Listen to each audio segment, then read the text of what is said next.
Dear believer, have you ever stopped to consider why you believe what you believe? Have you ever thought about why you chose the religion you chose? Why do you believe in Jesus Christ as the only means to eternal salvation, and not in karma or reincarnation? Why do you believe that Allah is the one true God and Muhammad is his prophet, and not in the Four Noble Truths of the Buddha? Why do you hold to the Torah as the only revealed Word of God, and not the Bhagavad Gita? Dear believer, do you ever wonder why your heaven resembles a utopian earth, and is composed of the same base elements found right here on this planet? Do you ever wonder why your deity governs within a power structure that resembles that of the specific time and place in which your holy text was written? Do you ever wonder why your God looks just like you, or the animals with whom you share the planet? Dear believer, is the faith you practice the dominant one within your culture? Do you not find it at least a little suspicious that the overwhelming majority of all religious believers adopt the religion of the society into which they were born, yet remain convinced they've lucked out or been divinely admitted into the one true faith? Does it not make you at least somewhat apprehensive that almost every person of faith chooses belief not because of its virtues, supporting evidence, moral codes, or expression of worship, but rather because it was what they were born into? Why, out of the abundance of faith choices available, does almost every believer on the planet choose the faith that's within arm's reach? Are you a Christian because you were born in America or Europe? A Muslim because you were born in Saudi Arabia or Indonesia? A Buddhist because you were born in Japan or China? A Hindu because you were born in India? Can it be that faith is, in almost every case, just an accident of geography? Do you sincerely believe that had you been born in another country, you'd undoubtedly still be practicing the same faith you now embrace? Dear believer, is the faith you practice that of your parents and their parents before them? Is it the first to which you were exposed? Did you know that nearly all religious devotees end up believing what they were taught to believe by their parents? Why is it that we scoff at the idea of labeling a young person a Republican child, or a Marxist child, or a Keynesian child, understanding he or she lacks the intellectual discrimination, life experience, and wisdom to make such a complicated and nuanced decision, but we do not raise so much as an eyebrow when a youngster is referred to as a Christian child, surely a choice no less complex? Could it be that there's no such thing as a Muslim child, just a child of Muslim parents? Dear believer, you are supremely confident in your faith. You know it is the right one, and all others are wrong.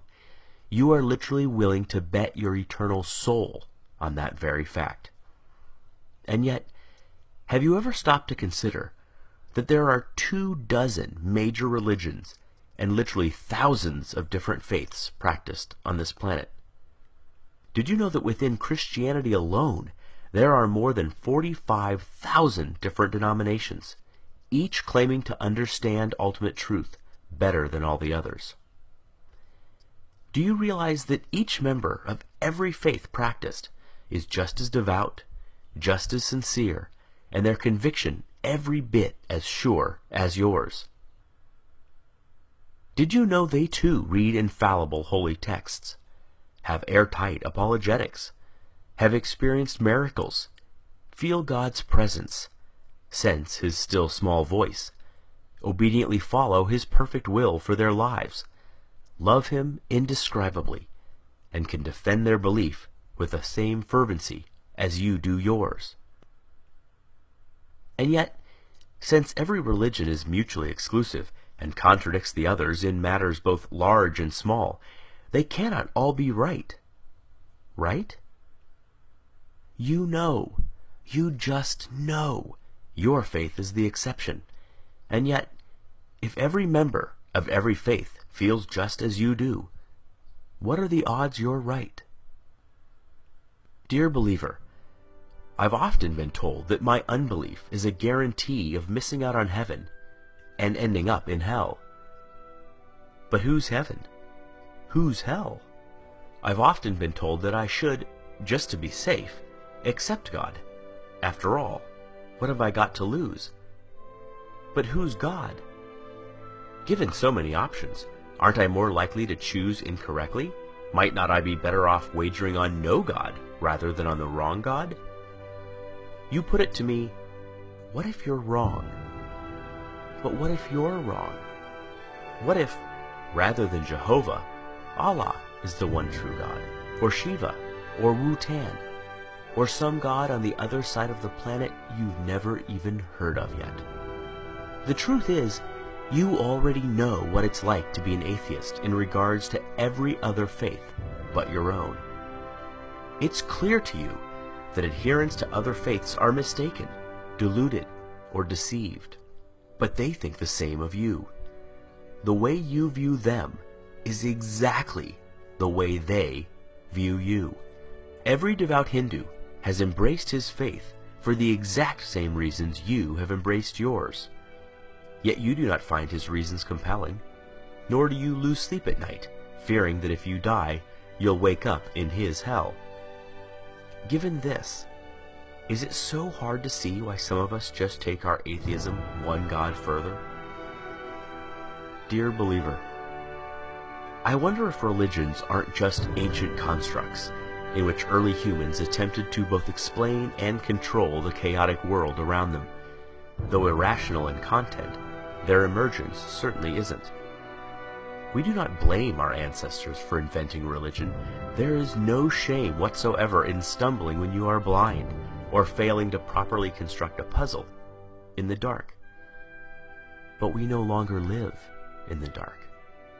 Science is ablaze in our world and illuminates our way, dissipating shadows and exposing even the deepest of crevices. We no longer live in the cave. We have crossed the valley, scaled the mountains, and have begun to make out the magnificent vista on the other side. We no longer require comforting stories to make us feel safe or valued. Is it not time that our beliefs match our discoveries? Is it not time that our ideas reflect our new perspective? There is equal, if not greater awe in reality than there is in fantasy. Perhaps it is time to stop telling ourselves that we are the reason the universe was made, that our culture is somehow better than other cultures, that our tribe was chosen over all other tribes. It is time to learn how the universe really is, even if that deflates our conceits, wounds our pride, humbles our point of view, and forces us to admit that we do not have all the answers. Believer, if you honestly value the truth above all things as you claim, as I truly know you do, you must confront these fundamental questions. Far better, Carl Sagan said, to embrace a hard truth than a reassuring fable.